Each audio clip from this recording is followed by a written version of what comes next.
News குருவி நேயர்களுக்கு வணக்கம். இப்போ ஒரு 3 நாட்களாக நாடு முழுவதும் பெரும் அதிர்வலைகளை ஏற்படுத்திக்கிட்டு இருக்கிற ஒரு செய்தி வந்து ராஜஸ்தான் மாநிலத்தில் பிரதமர் மோடி அவர்கள் பிரச்சாரத்தின் போது சொன்ன செய்தி தான்.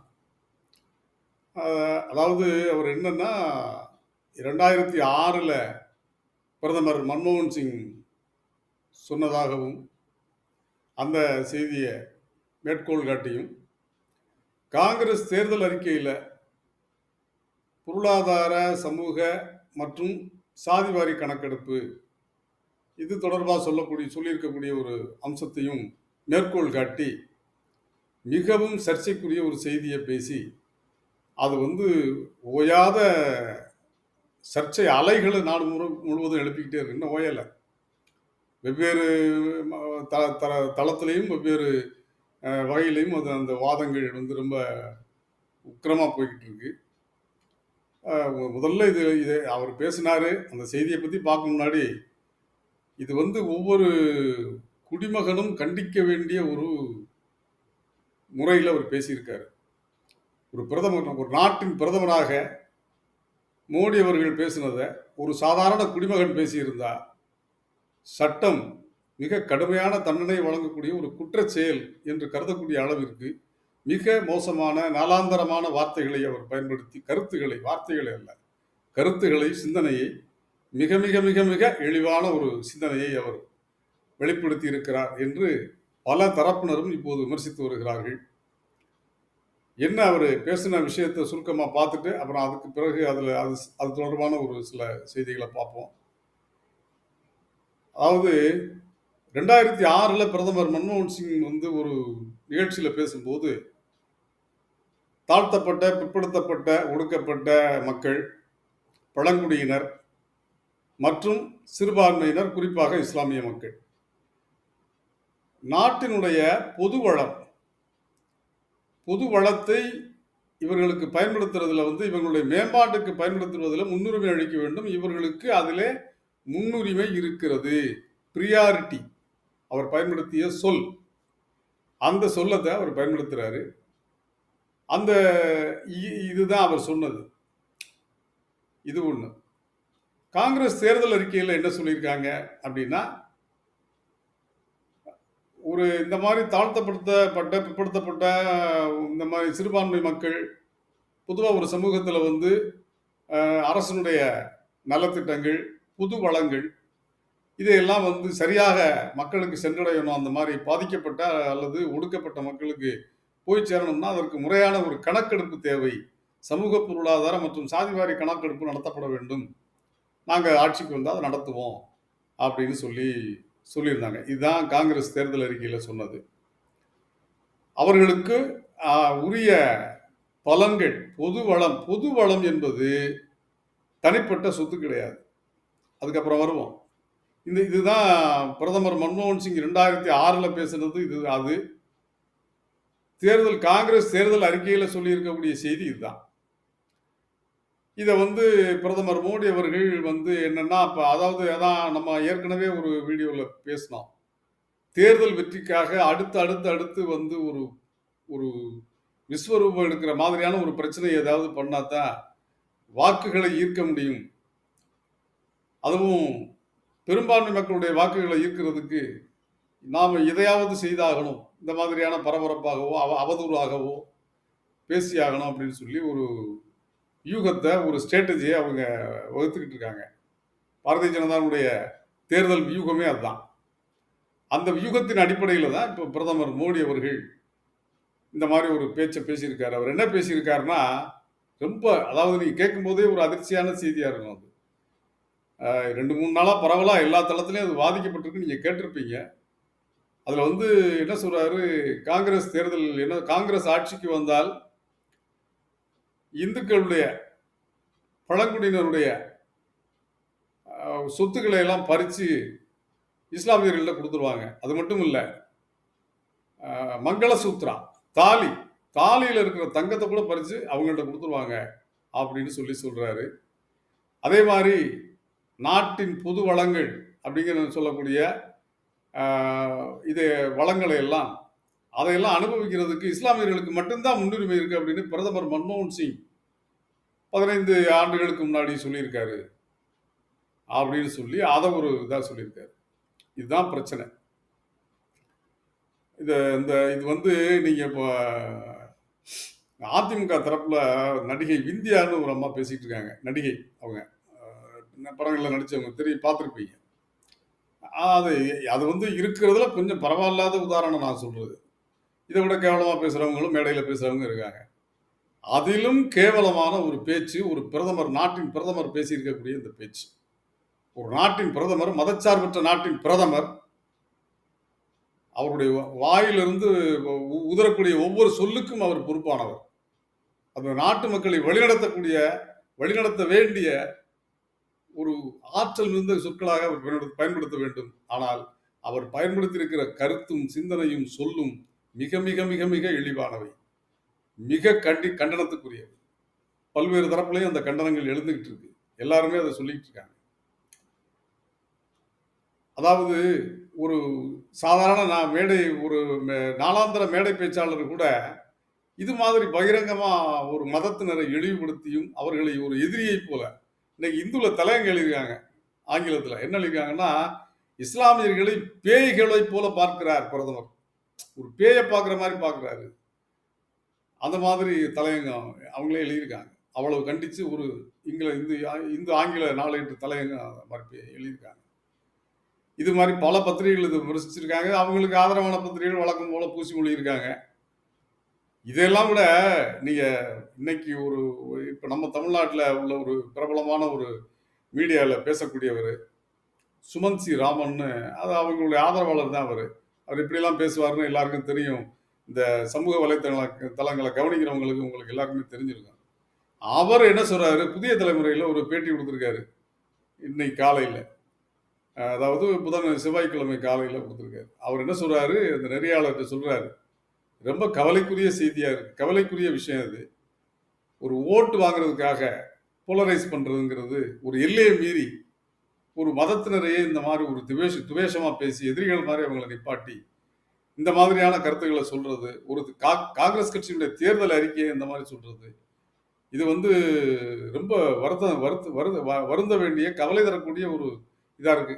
அவர் வார்த்தையில சொல்றாரு, அதை கவலை தரக்கூடிய செய்தியா இருக்குங்கிறாரு. ஏன்னா மற்றவங்களாம் விமர்சிக்கிறது ஒரு பக்கம், அவங்கெல்லாம் மோடி வந்து ஆட்சிக்கு வந்தே தீர்மானம் 3வது தவணை வர்றது நல்லதுதான், இந்த நாடு இந்துத்துவ நாடா இருக்கணுங்கிறது உள்ளார்ந்த ஒரு விருப்பத்தின் பேர்ல அந்த தத்துவத்துக்கு இறையானவர்கள், தத்துவத்தை கடைபிடிக்கிறவர்கள், அந்த வழியில் நடக்கிறவங்க, அதை ஆதரிக்கிறவங்க, அவங்களாலே இதை சகிச்சுக்க முடியல. ஏன்னா மனிதர்கள் ஒரு நாட்டில் வந்து குறைந்தபட்ச சகிப்புத்தன்மை கூட இல்லாம ஒரு சாதாரண குடிமக்கள்ல ஒருத்தன் பேசினாலே உடனடியாக புகார் பண்ணா காவல்துறை வந்து கைது பண்ணிடுவாங்க. ஆனா ஒரு நாட்டினுடைய பிரதமர் என்ன சொல்றது, சகிப்புத்தன்மை இல்லாம பேசியிருக்காருங்கிறது சாதாரண வார்த்தை. தான் பயன்படுத்தக்கூடிய சிந்தனையும் சொல்லும் எவ்வளவு கொடுமையானது, எவ்வளவு மூர்க்கத்தனமானது என்கிற அந்த குறைந்தபட்ச நாகரிகம் கூட இல்லாமல் இந்த செய்தியை பேசியிருக்காரு. மீண்டும் மீண்டும் பேசுகிறார்கள். இவர் பேசின உடனே அந்த கட்சிக்காரங்க அவ்வளவு பேரும் பேசிக்கிட்டு இருக்காங்க. இது ஒரு பக்கம். இதை ஒட்டி அதே இந்து நாளேட்டில் இன்னைக்கு ஒரு கணக்கெடுப்பு, அது அவங்க நடத்துவதில்லை, மத்திய அரசு கடந்த சில ஆண்டுகள் இவர் இன்னொரு விஷயத்த சொல்லியிருக்காரு பிரதமர் மோடி அவர்கள் இந்த பேச்சில். அது என்ன சொல்லியிருக்காரு, முஸ்லிம்கள் வந்து அதிகமாக குழந்தை பெற்றுக் கொள்கிறார்கள், இந்துக்கள் வந்து அந்த மாதிரி பெற்றுக்கிறாதனால எண்ணிக்கை குறையுது அப்படி. இது ஒரு ஆர்எஸ்எஸ்னுடைய மூடத்தனமான ஒரு பிரச்சாரம். இது ஆரம்ப காலத்தில் இருந்து யாரை பார்த்தாலும் இதை தான் அவன் சொல்லுவான், முஸ்லிம்கள்லாம் அதிகமாக குழந்தை பெற்றுக்கிறாங்க அப்படின்னு சொல்லி இது ஒரு தெருவில் நின்று இது மாதிரி பேசுவாங்க அவங்க. அரசுக்காரங்க பல பேர் பேசி நான் கேட்டிருக்கேன். நம்ம இந்த மாதிரி ஒரு பொது வெளியில் பேசவே முடியாது, நமக்கு பெரிய அருவருப்பான ஒரு இது அது. ஆனால் அவன் பேசுவான் இதை. அதே பேச்சை மேடையில் போய் பேசியிருக்காரு. இந்த நாட்டினுடைய பிரதமராக இருக்கிறவர் பேசியிருக்காரு, முஸ்லிம்கள் அதிக குழந்தை பெற்றுக்கிறாங்க அப்படின்னு. அது உண்மையா? முதல்ல அந்த செய்தி உண்மையா? ஃபேக்ட் செக், உண்மையை கண்டறிதல் அப்படிங்கிற தலைப்பிலேயே இந்து ஆங்கில நாளேட்டில் அரசனுடைய தகவல்கள், புள்ளி விவரங்கள் அடிப்படையில் ஏறத்தாழ இந்த மாதிரி இஸ்லாமியர்கள் அதிக இஸ்லாமியர்களும் சரி, இந்துக்களும் சரி சரிவிகிதமாக இருக்கக்கூடிய ஒரு 5 மாநிலங்கள்ல இருக்கிற விவரங்கள புள்ளி விவரங்கள எடுத்திருக்காங்க. மகாராஷ்டிரா, ஆ இது மாரி உள்ளிட்ட ஒரு 5 மாநிலங்கள். உத்தரப்பிரதேசம், மத்திய பிரதேசம் இதெல்லாம். அந்த 5 மாநிலங்கள்லயும் என்ன அப்படி பார்த்தீங்கன்னா, இந்த ஒரு குறிப்பிட்ட காலத்துல ஒரு 20 வருஷத்துக்குள்ள அ அதாவது ஒரு 10 வருஷம் 10 வருஷம் எடுத்திருக்காங்கன்னு நெனைக்கிறேன். இந்த இந்த 2 10 ஆண்டுகள்ல கிட்டத்தட்ட ஒரு 40, 50% இஸ்லாமியர்களுடைய குழந்தை பிறப்பு விகிதம் குறைஞ்சிருக்கு. இந்துக்களுடைய இதுவும் குறைஞ்சிருக்கு, இவங்க இதுவும் குறைஞ்சிருக்கு. இது ஒரு பொதுவான விழிப்புணர்வு. இது வந்து இப்ப தமிழ்நாட்டுல 70கள்லயே இந்த விழிப்புணர்வு வந்துருச்சு. அதுக்காக தான் நம்மள வந்து தொகுதிய மறுசீரமைப்புங்கிற பேர்ல நம்ம தொகுதிய குறைச்சு, நம்மட்ட இருக்கிற வளத்த கொண்டு போய் அங்கே கொட்டுறதுக்கு மேற்கொண்டு அடுத்த திட்டத்த போட்டுக்கிட்டு இருக்காய்ங்க. அடுத்த தொகுதி மறுசீரமைப்புங்கிற பேர்ல நமக்கான பிரதிநிதித்துவத்த குறைக்கிறதுக்கான வேலைகளையும் இந்த மோடி அரசு பார்த்துக்கிட்டு இருக்கு. அது அது வேற அது வேற தலைப்பு. அது அப்புறம் விரிவா பேச வேண்டிய தலைப்பு அது. இதுதான் இந்த செய்தி இத இத இப்படி பேசியிருக்காரு. இதுல இதனுடைய விளைவு என்ன? சரி இப்படி பேசியிருக்காரு. அதனுடைய உண்மைக்கு அரசு தகவல்களே இத வந்து உண்மைக்கு மாறானதுங்கிறதுக்கு, ஒன்றிய அரசுடைய புள்ளி விவரங்களே வந்து தெளிவா முன்னெடுத்து வச்சிருக்காங்க பத்திரிகையில. இது போக இதனுடைய இந்த இந்த இது இது அடுத்தடுத்து இவர் ஒருத்தர் ஒரு கட்சியினுடைய பிரதான தலைவர், அதுவும் பிரதமர் பேச ஆரம்பிச்சுட்டாரு அப்படிங்கிறபோது, அடுத்தடுத்து எல்லாரும் பேச ஆரம்பிச்சுருவாங்க இல்லையா? ஆட்டோமேட்டிக்கா பேச ஆரம்பிச்சுருவாங்க. அப்படி பேசும்போது, இதனுடைய விளைவுகள் என்ன ஆகும்? இது யாருக்கு அச்சுறுத்தல் இது? ஒரு பொது அமைதிக்கு குந்தகம் விளைவிக்கிறார் அப்படின்னு சொல்லி, ரோட்ல போற குப்புசாமி, ராமசாமி மேல நீங்க கம்ப்ளைண்ட் பண்ணா உடனே அரெஸ்ட் பண்ணிருவாங்க. இது எவ்வளவு பெரிய அமைதிக்கேடு. இத பத்தி இப்ப காங்கிரஸ் வந்து தேர்தல் ஆணையத்துல வந்து புகார் குடுத்திருக்காங்க. அப்புறம் இதற்கான ஒரு ஆய்வே நடத்தியிருக்காங்க நேத்து. ஹேட் ஸ்பீச் விருப்புணர்வை தூண்டக்கூடிய பேச்சு. இது என்ன வகையிலான பேச்சு அப்படிங்கிறதையெல்லாம் சயின்டிஃபிக்கா வந்து அதற்கான வழிமுறைகள ஆய்வு பண்ணி, அதற்கான ஆதாரங்களோட அவங்க டெக்ஸ்ட்டா வந்து வரி வடிவத்துல அத எடுத்து எல்லாத்தையும் இணைச்சு தேர்தல் ஆணையத்துல புகார் குடுத்திருக்காங்க. தேர்தல் ஆணையம் இதன் மீது நடவடிக்கை எடுத்து தன்னுடைய நடுநிலையை நிரூபித்துக் கொள்ள வேண்டும் சொல்லியிருக்காங்க. அதெல்லாம் ஒரு நகைச்சுவை. நமக்கு தேசிய நகைச்சுவை அது. தேர்தல் ஆணையம்ங்கிறது இன்னைக்கு வந்து தேசிய அளவிலான நகைச்சுவை. நம்ம உள்ளூர்ல வடிவேலு நகைச்சுவை மாரி, டெல்லி நகைச்சுவை வந்து தேர்தல் ஆணையம். இது எல்லாமே அப்படித்தானே போயிட்டு இருக்கு இப்ப. ஜனநாயகமே அதாவது இதுல இந்த டைம்ஸ் ஆஃப் இந்தியால ஒரு காலம் எழுதுவாங்க. டான்ஸ் ஆஃப் டெமோக்ரசி அப்படிம்பாங்க.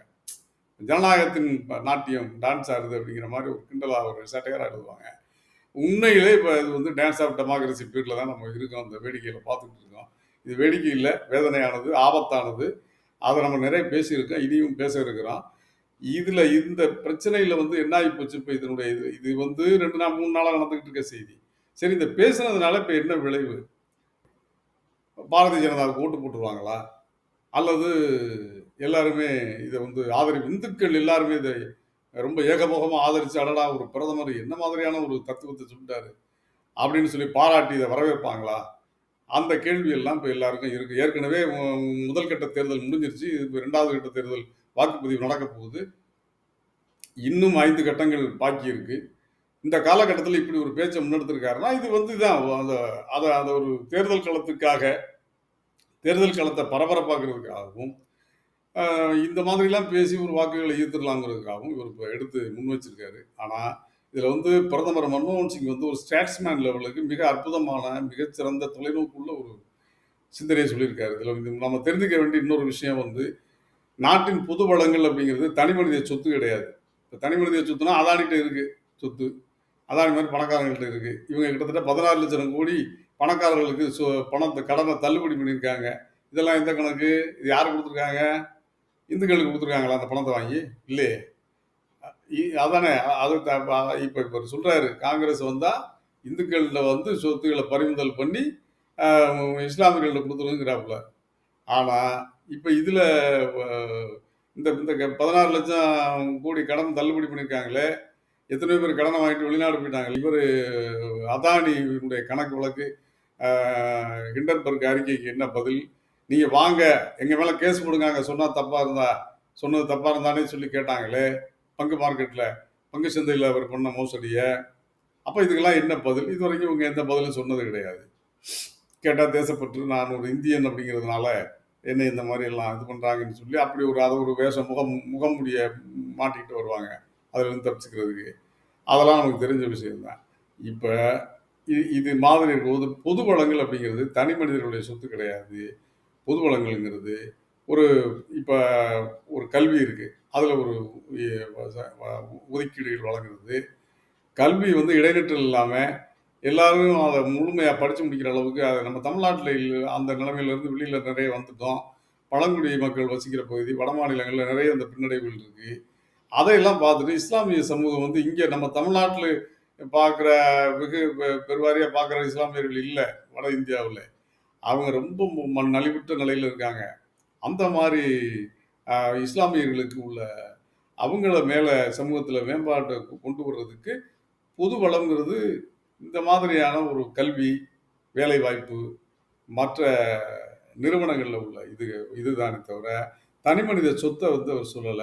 அப்படி ஒரு பைத்தியக்கு ஒரு ஒரு ஒரு ஒரு அடி முட்டாள் கூட ஒரு கட்சியினுடைய தலைவனோ, அந்த ஒரு கட்சியோ அப்படி ஒரு அறிக்கை விடுமாங்க?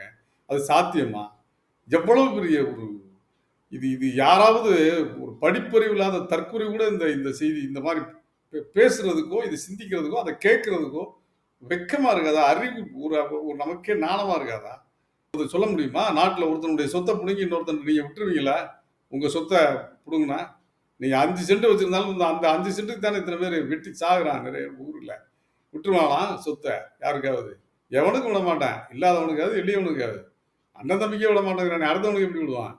அதனால இதெல்லாம் வந்து ஒரு முட்டாள்தனமான ஒரு இந்த மாதிரி ஒரு தேர்தல் அறிக்கை ஒரு கட்சி இவ்வளவு பெரிய இத்தனை ஆண்டுகள் ஆண்ட கட்சி, 70 ஆண்டுகள், 3/4 நூற்றாண்டுகள் ஒரு நாட்டை ஆண்ட கட்சி, 60 வருஷம் ஆண்ட கட்சி, அது போய் தேர்தல் அறிக்கையில போய் ஒருத்தனுடைய சொத்தை பிடிங்கி இன்னொருத்தனுக்கு கொடுத்துருவோம்னு சொல்லி தேர்தல் அறிக்கையில் எவனாவது சொல்லுவானா? இது ஏதாவது அது கேட்கறதுக்கே இது நம்புற மாதிரியா இருக்கு இந்த செய்தி.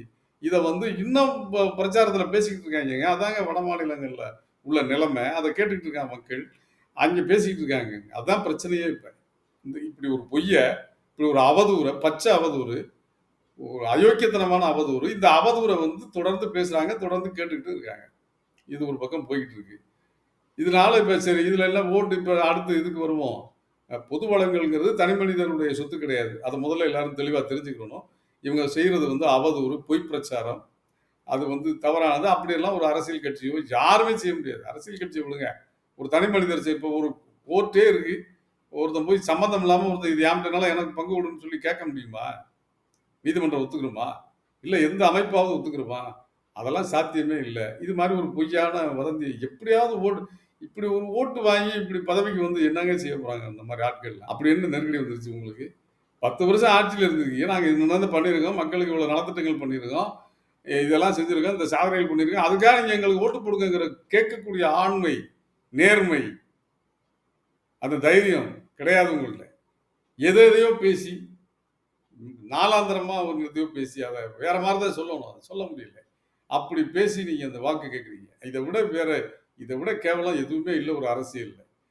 சரி, இவ்வளவு கேவலமா, இவ்வளவு கீழ்த்தரமா, அதான் சொன்னேன், இந்தியா மாதிரியான நாலாந்திர பேச்சாளர்கள் கூட இதை பேச மாட்டாங்க. இப்ப திமுகவில் ஒருத்தர் பேசினாருன்னு சொல்லி அவர் திமுக ஆட்சியிலே கைது பண்ணி உள்ள வச்சு சிவாஜி கிருஷ்ணமூர்த்தி ஒருத்தர் இந்த மாதிரிலாம் மரியாதை குறைவா பேசக்கூடாது, ஆபாசமா பேசக்கூடாதுங்கிறது அவர் கட்சிக்காரர், திமுக காரர்.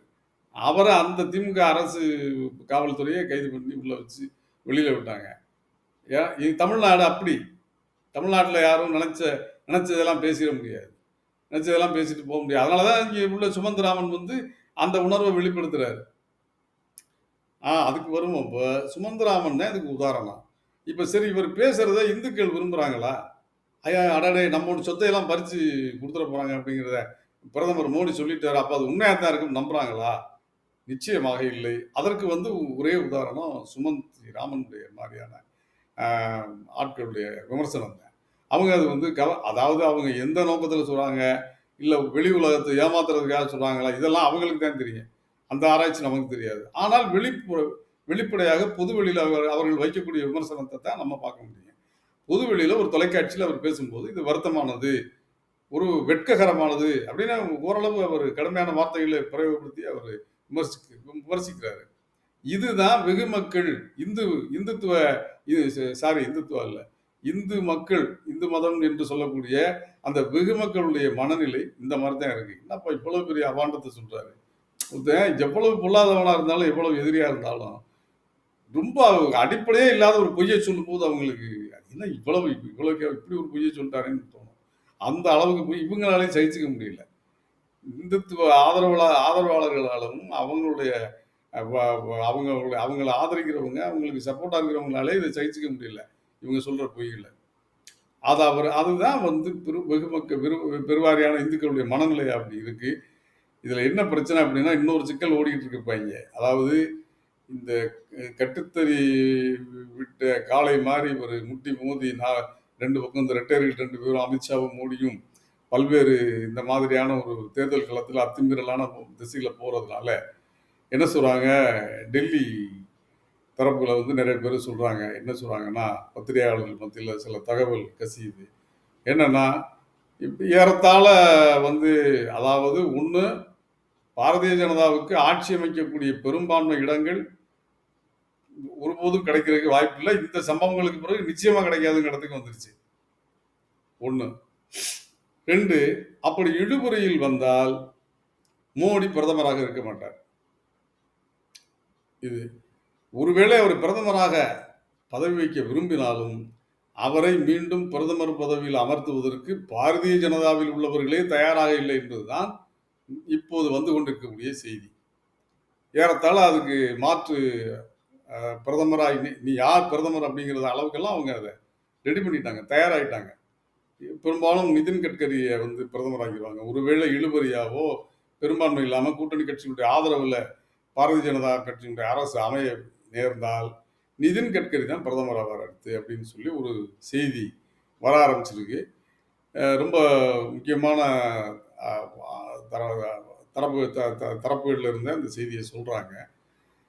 ஏன்னா இதெல்லாம் இந்த 2-3 நாளைக்குள்ள இது ஏற்கனவே வந்து எப்படின்னா இந்த 10 வருஷத்துல மோடி என்றால் பாஜக, பாஜக என்றால் மோடின்னு ஆயிடுச்சு. பொதுவாக ஆர்எஸ்எஸ் பாஜகவெல்லாம் தனி மனிதர்களை முன்னிறுத்த மாட்டாங்கன்னு சொல்லி பொதுவாக சொல்லுவாங்க அவங்க. ஒரு நம்ம எல்லாரும் பேசுவாங்க.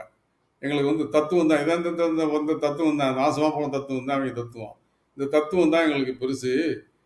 மற்ற தனி மனிதர்கள் எங்களுக்கு பெரியவர்களை தனி மனிதர்களை ஒரு தலைவராக நாங்கள் போற்றுவதில்லை, தனி மனித போற்றுவதில் நாங்கள் செய்ய மாட்டோம்னு சொல்லிட்டு எல்லாத்தையும் போட்டுனாங்க. ஆனால் செய்ய மாட்டோம்னு சொன்னாங்க. ஆனால் தனி மனித போற்றுதலையும் தாண்டி அத்தனையும் ஒழிச்சு கட்டி அத்தனை பேரையும் ஓரம் கட்டி விட்டு அத்வானி இதெல்லாம் பழைய கதை. இப்போ இருக்கிற ஆட்களே நிதின் கட்கரி மாதிரி பெரிய ஆளுகளே வந்து ஒருத்தர் இப்போ ஆள் அடையாளமே இல்லையே. எந்த இதுலேயும் பொது வெளியில் அவங்க வர்ற மாதிரி பேசுகிற மாதிரி எதுவுமே தெரியலையே. இந்த 2 பேர் முகம் தான் தெரியுது. எங்கே பார்த்தாலும் பாரதிய ஜனதா ஒன்று மோடி இல்லைன்னா அமித்ஷா. இவங்களுடைய முகத்தை தவிர பாஜகவுக்கு வேற முகமே இல்லாமல் போச்சு இல்லையா? அப்போ என்ன செய்வாங்கன்னா இந்த மாதிரியான இந்த அடக்குமுறை இந்த கட்சிக்குள்ளே யாரையுமே எதிர்க்க விடுறதில்ல, தன்னை தாண்டி யாரும் வளர விடுறதில்ல. இப்போ ராஜஸ்தானில் வசுந்தரா ராஜே அந்த அம்மா பெரிய குடும்பத்தை சேர்ந்தவங்க, ரொம்ப செல்வாக்கான ஆள், ரொம்ப நாள் முதலமைச்சராக இருந்தவங்க.